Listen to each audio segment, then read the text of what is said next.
बिस्मिल्लाहिर्रहमानिर्रहीम, अस्सलाम अस्सलाम वालेकुम। वालेकुम। आज हम घिया आज गोश्त हम घिया बनाने जा गोश्त रहे बनाने हैं, जा रहे जिसके हैं। लिए मैंने सब्जियों घिया में लिया है, जिसको सबसे कद्दू भी बेहतरीन बोलते हैं। सब्जी है ये। उसके साथ हम मटन के साथ हम इसको बनाएंगे। तो यहाँ पे मैंने वन वन के जी से थोड़ा कम है, 800 ग्राम मेरे पास यहाँ पे मटन है। आप जितना चाहे ले सकते हैं, आप आधा किलो में भी ले सकते हैं, आप 1.5 किलो भी ले सकते हैं, जितना आपको पसंद है। आप जितना गोश्त पसंद करते हैं उस हिसाब से आप इसमें गोश्त डाल सकते हैं। जिसके लिए मैंने हाफ़ टेबल स्पून हल्दी लिया है, half tablespoon red chilli powder है और 1 टेबल स्पून मेरे पास सॉल्ट है। तो ये बस 3 चीज़ें डालकर हम इसको पहले गला लेंगे। और एक मैंने प्याज लिया है बड़े साइज़ का, और साथ मैंने 1 किलो जो है मेरे पास ये घिया है। और साथ हम इसमें लहसुन डालेंगे। लहसुन का मेरे पास पेस्ट था, मैंने पेस्ट शामिल किया है 1 टेबल स्पून। अगर आपके पास पेस्ट नहीं है तो आप 5-6 जवे लहसुन के बड़े साइज़ के वो आप इसमें डाल दें। डाल के आप ये सारी चीज़ें इसमें कुकर में डालेंगे। डाल के फिर आप इसमें आप अगर आपके पास गैस वाला कुकर है तो आप उसमें 1 गिलास पानी डालेंगे। अगर आपके पास इलेक्ट्रिक कुकर है तो आप आधा कप पानी डालकर आप इसको गोश्त गलने तक आप इसको पका लेंगे। उसके बाद जब गोश्त गल जाए, कुकर को हम बंद कर देंगे, 15 मिनट देंगे। आप अपने गोश्त के हिसाब से टाइम सेट कर लें। तो मैं इसको 15 मिनट दूंगी, उसमें ये गोश्त गल जाएगा। यहाँ पे मैंने 15 मिनट कुकर को बंद किया तो गोश्त गल चुका हुआ है। अब हम इसको गोश्त को पानी इसका कुकर खोल के पानी इसका खुशक करेंगे और उसके बाद फिर हम इसमें टमाटर शामिल करेंगे। टमाटर मैंने एक बड़े साइज़ का लिया है। प्याज जितना का आप प्याज डाल रहे हैं उतना का आप टमाटर डालें। अगर मैंने एक प्याज बड़े साइज़ का लिया तो आप टमाटर भी एक बड़े साइज़ का। और फिर यहाँ पे मैंने 1 टेबल स्पून लेवल और गरम मसाला पाउडर और 1 टेबल स्पून धनिया पाउडर डाला है। और यहाँ पे मेरे पास हाफ़ कप जो है ये ऑयल है, वो मैं इसमें शामिल करूँगी। आपने ये सारी चीज़ें शामिल करनी है और इसको आपने भूनते जाना है जब तक ये देखें इसके अंदर हल्का-हल्का सा आपका दाना नज़र आ रहा है, तो ये आपका ख़त्म हो जाना चाहिए।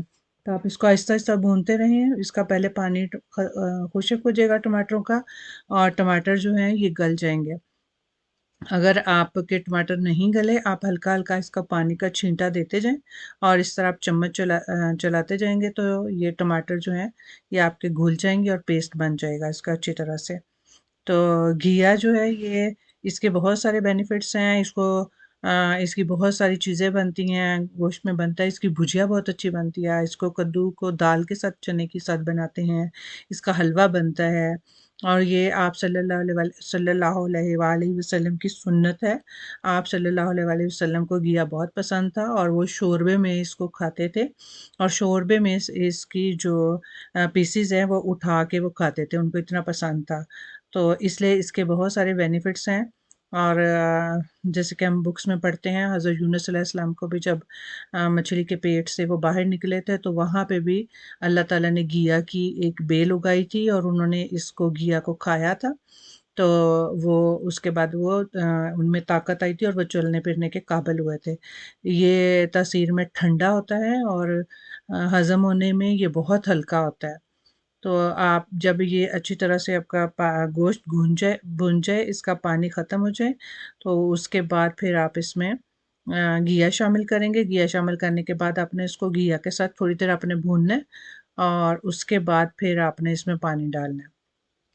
तो यहाँ पे मैंने इसमें घिया शामिल किया है। अब हम इसको इसके साथ थोड़ी देर भूनेंगे। भूनने के बाद फिर हम इसमें बाद में पानी डालेंगे क्योंकि बाज़ लोग इसको शोरबे में पसंद करते हैं और बाज़ लोग इसकी भुजिया सी बनाते हैं। ये दोनों तरह ही बहुत मज़े का बनता है।